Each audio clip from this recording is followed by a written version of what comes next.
quero chamar aqui, o Nando eu conheci hoje, mas o Zaqueu, eu conheço ele, eu não vou falar há quanto tempo, para não ficar mal, nem para ele, nem para mim. Mas a gente já se conhece há um bom tempo. Por favor, recebam esses dois homens de Deus aplaudindo o Senhor Jesus.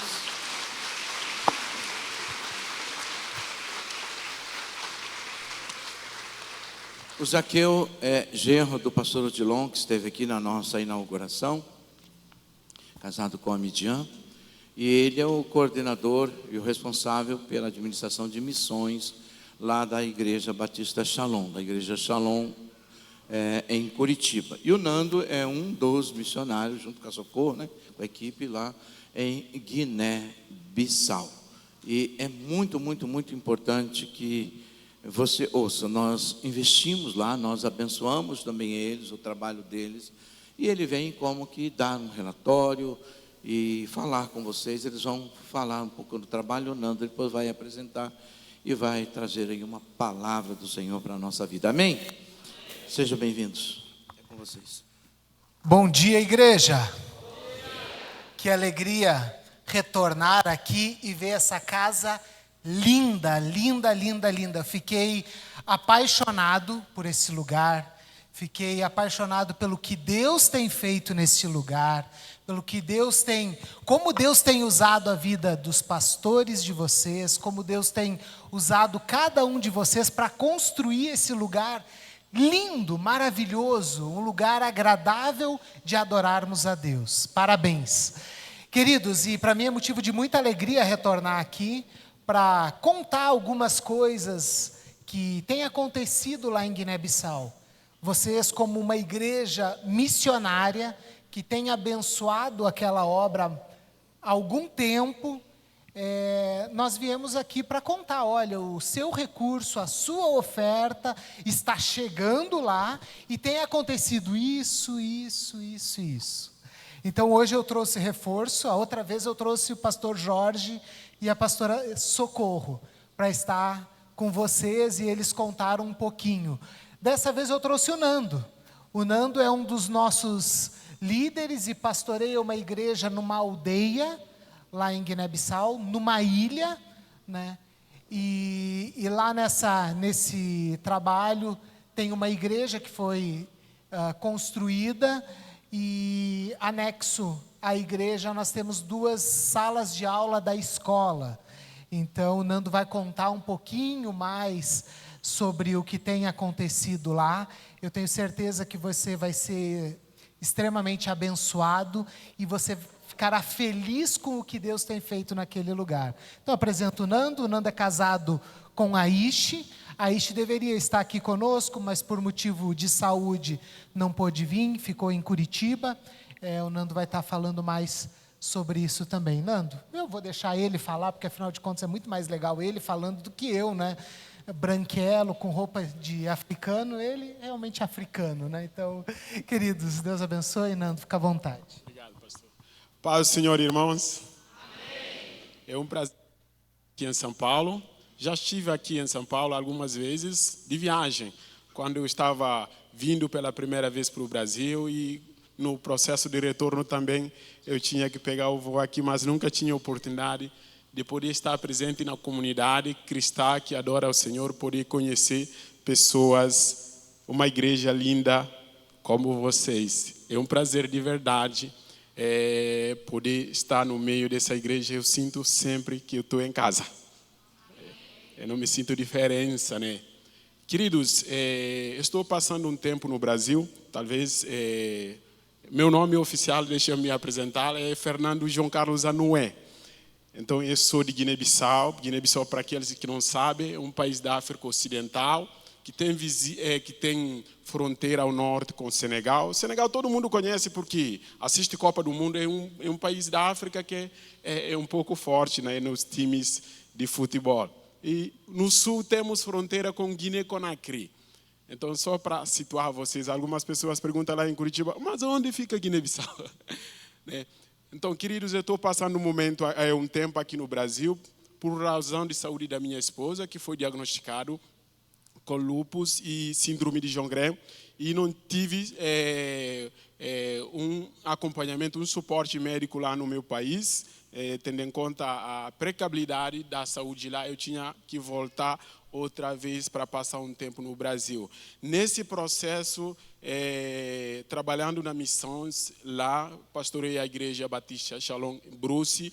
Então, eu tinha que vir para poder envolver, para falar um pouco de tudo que Deus tem feito no nosso meio lá em Bubaque, onde a gente trabalha, né? O pastor Zaqueu falou, vamos para São Paulo, você fala um pouco lá do trabalho, da obra missionária lá em Bubaque, e tudo que Deus tem feito, e poder falar, né, de que o Deus tem feito, e muitos irmãos, ele me falou, que tem investido nessa obra. Então, para você poder saber o que está acontecendo, a gente preparou vídeos ali, vídeos slide, para poder passar para você saber aonde você está investindo no reino de Deus, como está indo as coisas, como tem ido, e os desafios que a gente tem como a igreja lá em Guiné-Bissau. Amém?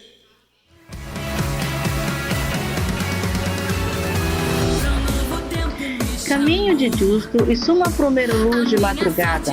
O tacunça não aumenta a claridade, só que o sol tá acaba manso.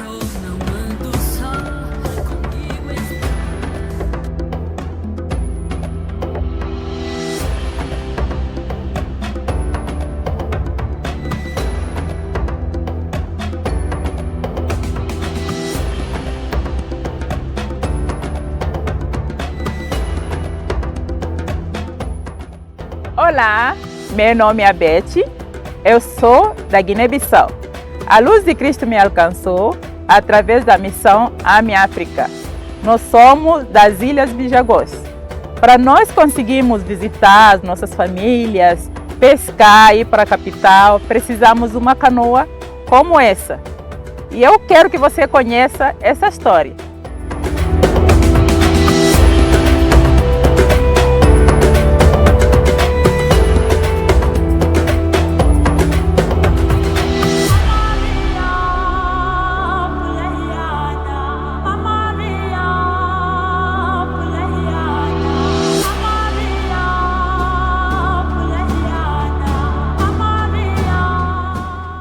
Há 20 anos atrás, a missionária Socorro chegou na ilha de Caravelas, a última ilha do arquipélago dos Bijagós. Lá ela se deparou com várias aldeias completamente primitivas. Não havia escola, não havia assistência à saúde, nada havia naquele lugar, mas ela e uma amiga missionária viram uma árvore e ali começaram uma escola. E a partir daí começaram também a tratar as doenças que eram comuns naquele lugar. Foi assim que começou a obra do AME África em Guiné-Bissau.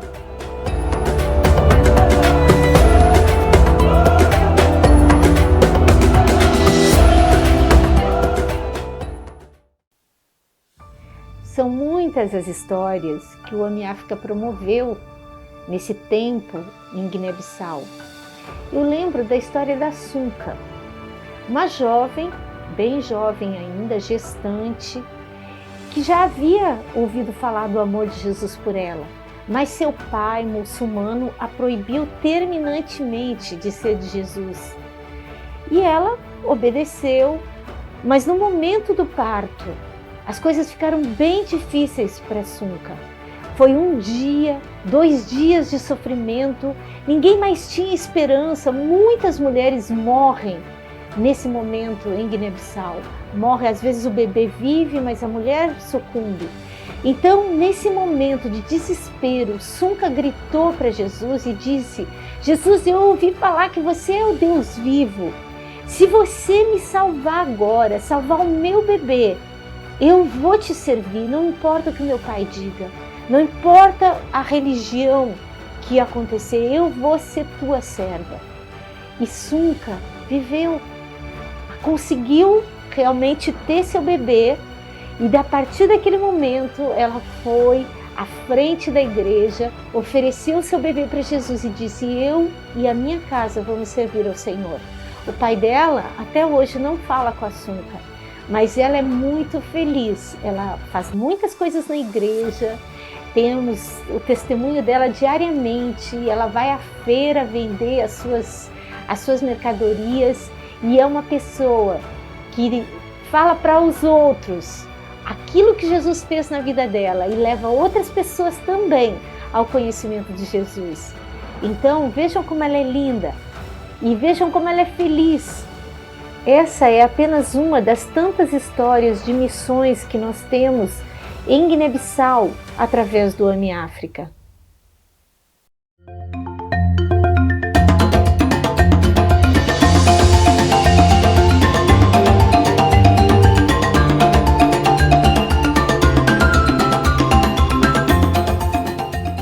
A estratégia do AMI África em Guiné-Bissau, ela passa não apenas por Caravela, onde temos uma escola, temos uma igreja que funcionam lá até hoje, mas chegou em Bubaque, a maior ilha do arquipélago dos Bijagós.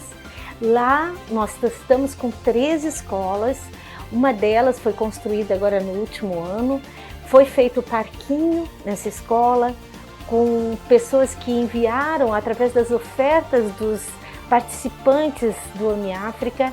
Também uma coisa maravilhosa que aconteceu foi a construção de uma quadra, que é praticamente a única quadra quase em todas as ilhas Bijagós, e tudo isso somado à igreja.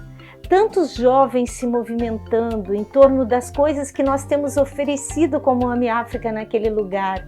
Tantos movimentos de educação, de saúde, de pregação do evangelho, de dança, de teatro, tudo aquilo que fazemos lá tem sido algo bastante relevante na pregação do evangelho. Visando alcançar mais pessoas e famílias para Jesus, já enviamos 13 rádios para Guiné-Bissau, em português. Estamos buscando outros idiomas bijagós para alcançar uma geração anterior. Esse ano ainda, estaremos enviando mais 60 rádios. O nosso alvo é ter um rádio com a Bíblia narrada em cada sala de aula e grupos de estudo bíblicos para que cada vez mais a palavra de Deus seja conhecida em Guiné-Bissau. Ouça esse testemunho. Manda minha oferta para a África todos os meses e pretendo continuar até o fim da minha vida. Em nome de Jesus. Obrigado por nos amar através da sua generosidade. Queremos que o AMI África cresça ainda mais. Tudo isso tem sido possível por causa de pessoas como você. Seja você também a resposta. Seja você a resposta. Sendo resposta. Seja você a resposta. Seja você a resposta. Seja você a resposta. Seja você a resposta. Seja você a resposta. Seja você a resposta. Seja você a resposta. Seja você a resposta. Seja você a resposta. Seja você a resposta. Seja você a resposta.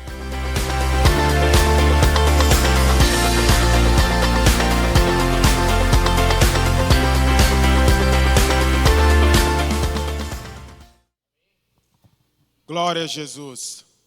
Querido, consegue projetar para mim Lucas capítulo 5? Lucas capítulo 5, versículo 1. E a gente vai trabalhar esse texto muito rápido para não atrasar. Eu vou ler. Lucas capítulo 5 diz assim: certo dia Jesus estava perto do lago de Genezaré, e uma multidão o comprimia de todos os lados para ouvir a palavra de Deus. Viu à beira do lago 2 barcos deixados ali pelos pescadores que estavam lavando as suas redes. Versículo 3. Entrou num dos barcos, o que pertencia a Simão, e pediu-lhe que o afastasse um pouco da praia. Então, sentou-se do barco, ensinava o povo. Versículo 4. Tendo acabado de falar, disse a Simão: vá para onde as águas são mais fundas e todos lancem as redes para pescar. Simão respondeu: Mestre, esforçamos-nos a noite inteira e não pegamos nada. Mas por que és tu quem está dizendo isto? Vou lançar as redes. Quando o fizeram, pegaram tal quantidade de peixe que as redes começaram a rasgar-se. Então fizeram sinais aos seus companheiros no outro barco para viesse ajudá-lo. E eles vieram e encherem ambos os barcos a ponto quase começaram a afundar. Versículo 8. Quando Simão Pedro viu isso, prostrou-se aos pés de Jesus e disse: Afasta-te de mim, Senhor, porque eu sou um homem pecador. Pois ele e todos os seus companheiros estavam perplexos com a pesca que havia feito. Versículo 10. Como também Tiago e João, os filhos de Zebedeu, sócios de Simão. Então Jesus disse a Simão: Não tenha medo. De agora em diante, você será pescadores de homem. Glória a Jesus. Hoje, esse de manhã, eu quero falar com você o tema da minha palavra é cresça até entender a sua missão. Cresça até entender a sua missão. Querido, as crianças não entendem qual são a missão deles. Quando a gente é criança, às vezes a gente sonha. A gente tem um sonho no coração. Você pergunta para uma criança o que você quer ser quando crescer, ele vai te dizer alguma coisa. E Deus, o propósito de Deus para a sua igreja, para as nossas vidas, é que cresçamos. Lá no capítulo 2, versículo 12 do 1 Pedro, nos incentiva a crescer. Dizem, como criança recém-nascido, almeja leite para crescimento, assim a igreja de Cristo deve ter desejo de crescimento. Crescimento deve ser algo natural na vida de um cristão. Crescimento é algo natural. Como é algo natural? No mundo biológico, quando a gente cresce, tudo que tem vida tem tendência de crescer. Do mesmo jeito, a igreja como organismo vivo de Cristo, ela é chamada a crescer. Nós não fomos chamados a ser um povo estático, que é parado num local, que não avança para frente, mas somos chamados a crescer. Ali, nesse capítulo, eu quero tratar com você algumas coisas impressionantes na vida do Pedro, nesse processo que eu entendo, que são princípios para a vida de um cristão que quer crescer, um cristão que quer amadurecer. Aliás, o apóstolo Paulo no livro de Éfeso vai dizendo a importância de dons espirituais. E o objetivo desses dons espirituais, o apóstolo Paulo vai falar em Efésios 4, 11 em diante, de que é o único objetivo dos dons espirituais e é para levar a igreja a um crescimento e uma autoridade ao chegar ao ponto de ser um varão perfeito. Amém? Então, Paulo vai ensinando a importância de ser cristãos maduros, cristãos crescidos, cristãos que mudaram o conceito e saíram de zona de neófitos para ser cristãos maduros no reino dos céus. Quais são os princípios que eu quero tratar com você ali muito rápido, no livro de Lucas, princípios para crescer. Primeiro, Jesus tinha uma necessidade. O mestre tem uma necessidade. Do quê? A Bíblia fala, a história conta que ele estava à beira do rio. Não tinha possibilidade naquele momento de pregar a palavra. Porque era tanta gente, comprimia ele, e não tinha aonde ele poderia ficar destacado para pregar. Ele precisava de um barco. E ele dirige a Simão. O Simão que passou a noite inteira exausto, trabalhando, com vontade de estar em casa naquele momento. E Jesus dirige para ele: Pedro, preciso do teu barco para pregar. Preciso do teu barco para usar hoje. Eu preciso de um lugar, um púlpito, um lugar de destaque para poder pregar para o povo. Simão Pedro dispor. Simão Pedro dispor o seu barco. Simão Pedro estava disposto a entregar o seu barco. Nesse instante, presta muita atenção. Tudo mudou. Tudo mudou. Na vida de Pedro, tudo mudou. A história mudou. Foi uma virada de página. No momento, Pedro entregou o barco. História conta, Jesus subiu no barco, começou a pregar para a multidão. Pedro, no coração dele, eu fiz uma coisa para o mestre e ajudei alguém naquele momento. Mas era início de mudança da história. Querido, primeira coisa que eu quero tratar com você. No reino dos céus, muitas pessoas, já ouvi pessoas até no meio da liderança, que entendem o reino do céu como um reino de chamado. Eu tenho chamado. Eu quero ir para a África. Mas você tem chamado. O reino do céu não é movido apenas por chamados. É movido pela disposição. Aonde tem chamado e não tem disposição, não adianta. O chamado de Deus é algo que é embasado na disposição. Deixa eu te falar. Deus chamou primeiro o rei de Israel, Saul. Falou para Samuel, desce lá embaixo, tem um varão lá. Tem um jovem bonitinho lá, de cabelo longo, alto, bonito, de aparência lindo. Eu chamei ele para ser rei de Israel. Eu ungi ele. Sabe o que aconteceu? Foi chamado por Deus. Você sabe a história. Mas ele não tinha nenhuma disposição. Disposição num chamado é que alimenta o chamado para ir. Você pode ter chamado, se não tiver a disposição, aquele chamado não vai. E Saul não aprovou para Deus um homem digno do chamado dele. Apesar de Deus ter chamado ele, o que Deus fez? Descartou ele. A Bíblia falou, literalmente, Deus disse, hoje eu tirei você, eu destituí você. Você não fará mais parte dos meus planos. Você não fará mais parte do reinado em Israel. Porque você tem chamado, ele tem chamado você. Eu chamei você para esse propósito, mas você não tem disposição. Disposição no reino do céu é algo que nos move, é algo que nos leva muito mais longe do que o nosso chamado. Você entende isso? Você consegue entender o meu português? Quem entende pode dizer glória a Deus. A disposição. Se nós queremos crescer em Deus, precisamos de pedir a Deus nos dar a disposição. Eu quero estar disposto a me entregar ao teu reino. Eu quero estar disposto a me entregar à tua igreja. Eu quero estar disposto a contribuir no reino de Deus. Sem isso mesmo, se você tiver o chamado, descansa. Deus não caminha com as pessoas apenas que forem chamadas. E a Bíblia diz ainda, e muitos são chamados e poucos são escolhidos. Então, descansa esse negócio de chamado. Principalmente eu estou falando isso, no meio pastoral é usado muito. O chamado que nos sustenta. Não é chamado que nos sustenta. A disposição que nos sustenta. Você pode ter chamado, se você não tem disposição, não vale nada. Neemias, um simples servo lá, em Suzã, na província de Babilônia. Sabe o que aconteceu? Ele era um simples servo, copeiro. Ele não era ministro, ele não era nada. Ele não era pastor, ele não era nada. Nenhum líder, era simples servo, copeiro. Sabe o que a Bíblia fala? Que ele tinha disposição no coração. Quando ele ouviu de tudo o que estava acontecendo com o povo dele, o que estava acontecendo na cidade do Deus dele, o que a história fala, Neemias capítulo 1, que ele sentou e chorou, jejuou. Deus olhou para a terra, e Deus olhando para a terra, e viu Neemias chorando. Deus disse, que homem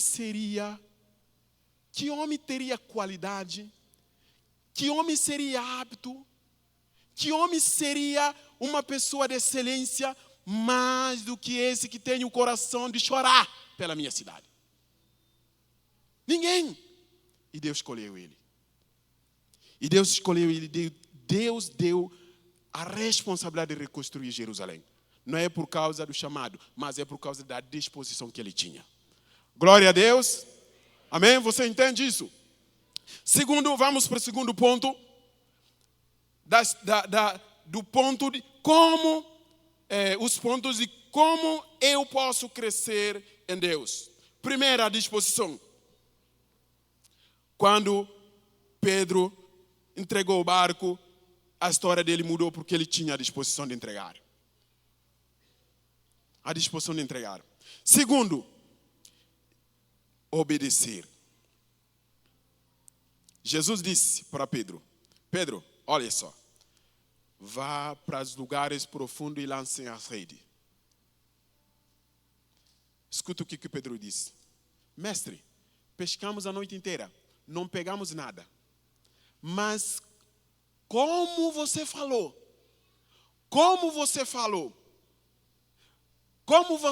mestre, eu não vou lançar. O que Pedro quer dizer? Eu não vou lançar as redes porque eu quero. Eu não queria. A minha vontade agora era estar em casa, dormir, estar próximo da minha família, almoçar, fazer alguma coisa. Mas como é da tua vontade? Eu vou lançar as redes. Queridos, muitas vezes não crescemos no que fazemos no reino de Deus. Não é porque Deus não está conosco. É porque as motivações do nosso coração muitas vezes estão enraizadas em coisas erradas. Se as motivações do meu coração estão enraizadas em coisas erradas, estão fundadas, estão sentadas em coisas erradas, isso não me ajuda a crescer. Em 2016, eu entrei para o Brasil para fazer um seminário. Era um ano, para mim, que eu considero, acho que não estava ainda aquele negócio de mediar, célula. A igreja todo dia tinha atividade. Daí eu cuidava da igreja, limpeza, montagem de cadeira. Daí um senhor que eu servia com ele, me abordou. Uma das vezes que Deus falou comigo e mudou a minha história. Toda vez que Deus fala conosco, a nossa história muda quando a gente obedece. Da mesma forma, esse senhor me falou, era tanto trabalho, sabe? Daí esse senhor que eu servi aqui, ele falou, olha, vou te dizer uma coisa, você acabou de chegar, faz alguns meses. Os nossos pastores, ele não gosta que lá na frente fiquem sujo. Então vamos nos esforçar para todo dia limpar lá na frente, porque caixa postal da igreja, eles ficam bravos. Falam, então vamos, se os nossos pastores querem, a gente vai. E todo dia eu estava lá, depois de limpar a igreja, montar as cadeiras. Isso aconteceu um tempo, 2 anos para frente do início do meu seminário.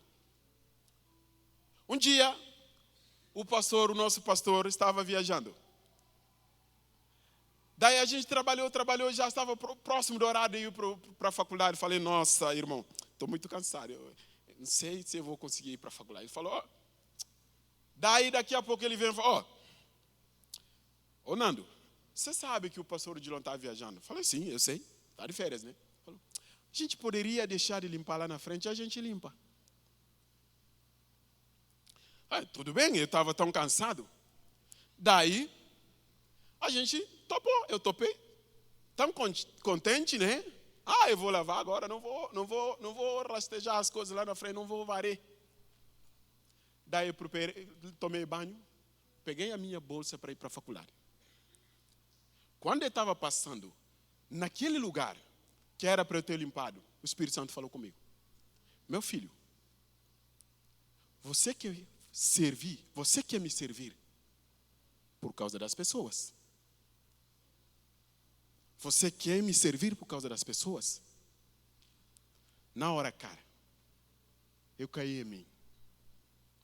Eu voltei para a igreja, tirei as minhas roupas, peguei vassoura, peguei carrinho de mão, e fui para lá para limpar, chorando.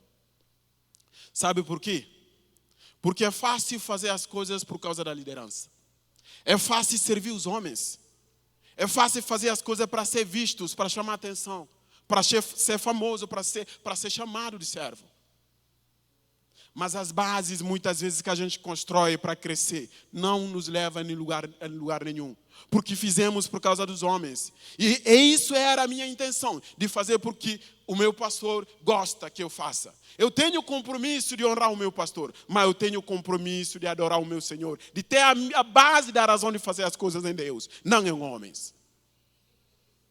Isso nos leva a crescer. Pedro falou, eu vou fazer porque você está me mandando fazer. Eu não vou fazer por causa dos homens, eu vou fazer porque está me mandando lançar as redes. Se as nossas bases estão em Deus, pode descansar, você nunca se decepcionará. porque as suas bases estão enraizadas em Deus. O único alicerce forte. A Bíblia fala no livro de Hebreus, capítulo 11, que Ele é aonde nós devemos colocar os nossos olhos, porque é a base da nossa fé. E princípio e consumador da nossa fé. Não precisamos de agradar homens. Nós precisamos de servir a igreja e servir os nossos líderes. Mas jamais coloque o homem na base da sua fé. Senão você vai ficar frustrado.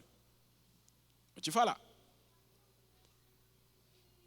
Lá na minha igreja eu já briguei isso tanto. Com irmãos que vêm na igreja, quando eu viajo, eu volto e pergunto por eles, eles não vão na igreja, fica uma semana, se eu estiver viajando uma semana, eles não vão. Cara, você tem que escolher, você vai servir quem? Vai servir o Nando, você está ferrado. Sirva a Cristo. Sirva a Cristo. Sirva a Cristo. Terceiro, vamos terminar já. Não tomar muito o teu tempo. Jesus falou, lança as redes, o Pedro estava pronto para lançar as redes, baseado na palavra de Jesus. Então Jesus disse, vai para lugar profundo. Vá para as águas profundas. Vá para as águas profundas. Querido, um dos objetivos, objetivo central de Satanás, sabe o quê? De nos manter nos lugares rasos. Na superficialidade. A superficialidade nos mantém no quê? No nível de mediocridade. Ah, tá bom. Não tá ruim, tá bom. Deus nos chamou a experimentar as coisas profundas. Jesus poderia falar para Pedro, lança as redes. Talvez você nunca pescou, eu pesquei a minha vida inteira, o meu pai é pescador, vivemos da pesca, fomos criados através da pesca. Nas águas rasas, tem peixe quanto as águas profundas. Tem peixe. Agora, a diferença entre pescar nas águas profundas e águas rasas é que nas águas profundas tem peixe de qualidade, peixes de valor. Nas águas rasas tem peixe de menos qualidade. Jesus falou, vá para as águas profundas e pesque. O inimigo quer nos permanecer na parte superficial. Um cristianismo superficial. Uma vida superficial. No tudo o que eu faço é superficial. Tudo está bom. Está bom. Se não está ruim, está bom. Está razoável. E Deus quer que nos experimentemos coisas poderosas, coisas profundas em Deus. E Deus nos chamou para viver a profundidade da vida espiritual com Ele, não a superficialidade. Porque é fácil ficar na zona de comunidade, na zona de conforto e sem avançar para frente. Pedro se dispôs a avançar para frente. Obedeceu a palavra de Jesus e foi na profundidade. Sabe o que aconteceu? Aconteceu um milagre. Grandes milagres acontecem na profundidade. Elas não acontecem no lugar de comunidade, no lugar onde nós paramos e conformamos com a vida. Isso que é a diferença entre a igreja primitiva e a nossa vida, o nosso cristianismo de hoje. Hebreus fala que Jesus Cristo de ontem, hoje e para sempre. Os milagres que ele podia fazer, que ele fez no tempo dos apóstolos, ele pode fazer hoje. Mas eu preciso de me dispor a experimentar a profundidade. Porque as coisas de qualidade são encontradas na profundidade. As coisas de qualidade, uma vida de qualidade com Deus, milagre acontece na profundidade. Eu vou encurtar minha palavra. Tinha ainda dois pontos para a gente falar. Mas, querido, se nós dispormos como a igreja e temos uma base em Deus, a base de motivação em Deus, experimentamos a vida de profundidade, grandes coisas Deus fará nas nossas vidas. Pedro fez isso. E aconteceu uma pesca de milagre naquele dia. Experimentar as coisas que ele nunca tinha experimentado. E experimentar as coisas que ele nunca jamais poderia experimentar. Sabe o que ele experimentou? Pedro, antes de acontecer esse milagre, antes de ele dispor a obedecer, a entregar o barco dele a Jesus, antes de ele tivesse a base de pescar por Jesus, antes de ele tivesse entrado na profundidade, sabe o que o Pedro sabia dele? Que era pescador. Você pergunta, Pedro, quem é você? Eu sou pescador. Depois que aconteceu o milagre, sabe o que aconteceu? Pedro descobriu a sua identidade. Muitas pessoas estão perdidas nesse mundo, com crise de identidade, sabe por quê? Porque eles não têm essa disposição. Jesus disse para ele, depois que ele descobriu, eu não sou apenas pescador. Meu Deus, eu não sou apenas pescador, eu sou pecador. Eu sou também pecador. Eu reconheço hoje que eu sou pecador. Eu reconheço que hoje eu preciso de Deus na minha vida. Jesus disse a ele, você precisa de Deus na sua vida, mas eu vou te dizer, você achava que era pescador e descobriu hoje que você é um pecador, mas eu te farei muito mais. Você será pescador de homem. Você será muito mais. Você será pescador de homem. Veja onde a nossa disposição nos leva. A disposição nos leva nos lugares que a gente nunca imaginaria que chegaríamos. Levou Neemias no lugar que ele nunca sonhou que chegaria. Levou Pedro no lugar que ele nunca sonhou que chegaria. Queridos, anos bem atrás, quando Deus me chamou, quando Deus me encontrou, lá na aldeia, talvez você que nunca foi para a África, você talvez vai ter dificuldade de entender isso, quando você me vê falando aqui. Mas um dia que você tiver a oportunidade de visitar o meu país, você, lembrando de mim, você vai entender realmente como Deus move quando a gente é dispor a fazer alguma coisa para Ele. Com 16 anos de idade, eu estava lá na aldeia. Eu perdi a minha mãe com 3 anos de idade. Poucas vezes eu lembro do contexto da casa lá. Eu lembro quando eu era criança, brincava com os meus amigos. Chegava a hora da tarde, as mães deles pegavam eles para levar, para lavar, para cuidar deles. Eu ficava lá num lugar que a gente chama Bantabá. E não tinha uma mãe para cuidar de mim. Para me levar, para me lavar. Eu sei ficar alguns dias, 2 dias, 3 dias sem tomar banho. Porque a minha avó era tão velha que não conseguia cuidar dela depois para cuidar de mim. Com 16 anos de idade, Deus me encontrou e transformou a minha vida. Eu comecei a ter um desejo de servir ao Senhor. Mas eu não sabia onde começar. Eu comecei a tentar estudar. Na época, o meu pai tinha mudado de ilha onde que eu nasci, que é Uno, e foi para Bubaque. Eu já tinha ouvido que ele casou de novo, já tinha outra família. Eu tinha vontade de ir para essa ilha. O meu avô não deixava. Um dia eu fui para essa ilha. E nessa ilha eu conheci Jesus. Desde aquele dia, o Espírito Santo colocou uma disposição no meu coração.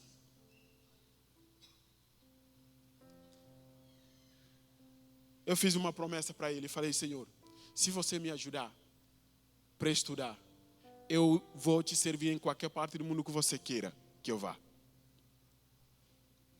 Quando eu terminei o ensino médio, eu queria fazer seminário. Não tinha como eu fazer seminário.